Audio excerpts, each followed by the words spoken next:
गांव में आज भी लोग उस तालाब के पास नहीं जाते, क्योंकि वहां सिर्फ पानी नहीं, साया रहता है जो हर आने वाले का नाम जानता है। शाम का वक्त था। कस्बे से कुछ मील दूर बसे पुराने गांव रमौली में हर कोई जल्दी जल्दी अपने घरों के दरवाजे बंद करो देता। कारण था, गांव के बाहर एक बड़ा पुराना सरोवर, जिसे छायाओं का सरोवर कहते हैं। वहां पानी में झांकने वाला इंसान अपनी परछाई नहीं, किसी और की परछाई देखता है।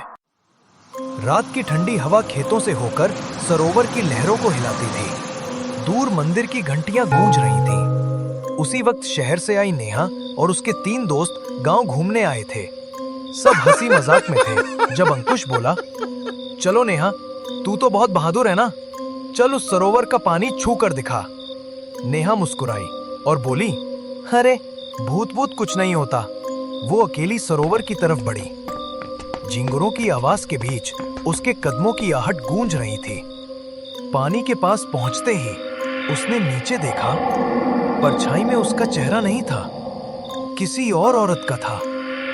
फीका चेहरा, लाल आंखें और झुलसे बाल। नेहा चीख पड़ी। दोस्त दौड़े आए, लेकिन वहां कुछ नहीं था। तूने शायद सपना देखा होगा। नेहा कुछ नहीं बोली, पर उस दिन से उसके आसपास अजीब चीजें होने लगीं। कभी आईने में पीछे किसी और की झलक दिखती, कभी रात में सरोवर से आती किसी के रोने की आवाज सुनाई दे। गांव का पंडित हरिहर रोज शाम पूजा के बाद तालाब के किनारे दीपक जलाता था।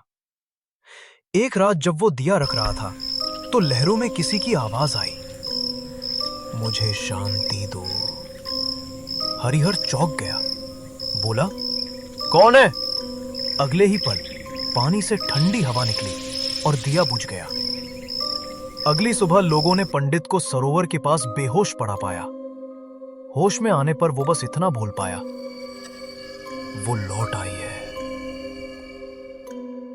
गांव के मास्टर देवेश को इन बातों पर यकीन नहीं था। उसने कहा, मैं कल रात वहीं ठहरूंगा, देखता हूं कौन है ये छाया। रात के 12 बजे वो तालाब किनारे पहुंचा। आसमान में बादल थे, दूर कहीं उल्लू बोल रहा था। वो वहां बैठा ही था कि पानी खुद ब खुद हिलने लगा। फिर बीच तालाब से एक सफेद छाया बाहर आया और हवा में लहराने लगा। देवेश के रोंगटे खड़े हो गए। वो भागा, पर उसके कान में किसी ने फुसफुसाया, तूने मेरी नींद तोड़ी है। अब गांव में दहशत फैल गई। कोई भी तालाब के पास नहीं जाता था। शहर से आए नेहा और उसके दोस्त कभी उस गांव में नहीं गए। आज भी उस तालाब से अजीबो आवाजें आती हैं, मानो जैसे किसी को बुला रही हो।